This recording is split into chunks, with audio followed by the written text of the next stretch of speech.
औरंगजेबच्या कबरीजवळ पोलिसांचा कडक बंदोबस्त आहे। या कबरीच्या प्रवेशद्वारावर एसआरपीएफची एक तुकडी आणि दंगल नियंत्रण पथक सुद्धा तैनात करण्यात आलेलं आहे।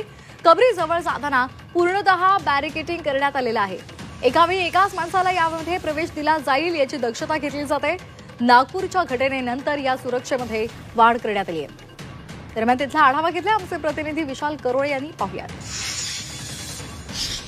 खुलताबादला औरंगजेबाच्या कबरीवर आजही पोलिसांचा खडा पहारा आहे। मी तुम्हाला दृश्यांमध्ये दाखवतोय की पोलिसांच्या 3 व्हॅन्स या ठिकाणी आहे। महत्त्वाचं म्हणजे एसआरपीएफच्या 2 प्लॅटून या ठिकाणी तैनात आहे। तर जवळपास 40 ते 50 जवान या ठिकाणी तैनात आहे।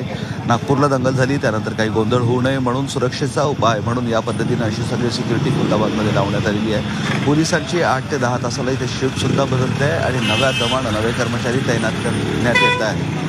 खुलताबादमध्ये आंदोलनाला मनाई करण्यात आली आहे। सोबतच या संपूर्ण परिसरामध्ये ड्रोन उडवण्याला मनाई करण्यात आलेली आहे। तर खुलताबादमध्ये औरंगजेबाची कबर जिथे आहे तिथे आता कबरीजवळ जाताना मेटल डिटेक्टर सुद्धा लावण्यात आलेलं आहे। प्रत्येकाचं नाव गाव पत्ता विचारूनच आता कबरीजवळ सोडण्यात येत आहे। आणि महत्त्वाचं म्हणजे काल रात्रीपासून या ठिकाणी दंगा काबू पथकाची सुद्धा एक विशेष मोबाईल व्हॅन तैनात करण्यात आली आहे। तिच्या सीसीटीव्हीच्या माध्यमातून पोलीस पूर्ण परिस्थितीवर लक्ष ठेवत आहेत, नियंत्रण ठेवत आहेत। अशा पद्धतीनं इथं पोलिसांचा एक मोठा फौजफाटा म्हणजे 300 ते 400 पोलिसांचा फौजफाटा खुलताबादमध्ये आहे। तर जिथून कबरीजवळ रस्ता जातो इथं सुद्धा आता पूर्ण बॅरिकेडिंग करण्यात आलेली आहे। एक माणूस आतमध्ये जाईल अशा पद्धतीची इथं सोय करण्यात आली आहे। तणावाची परिस्थिती निर्माण होऊ नये म्हणून पोलिसांनी मात्र मोठा फौजफाटा तैनात केलेला आहे।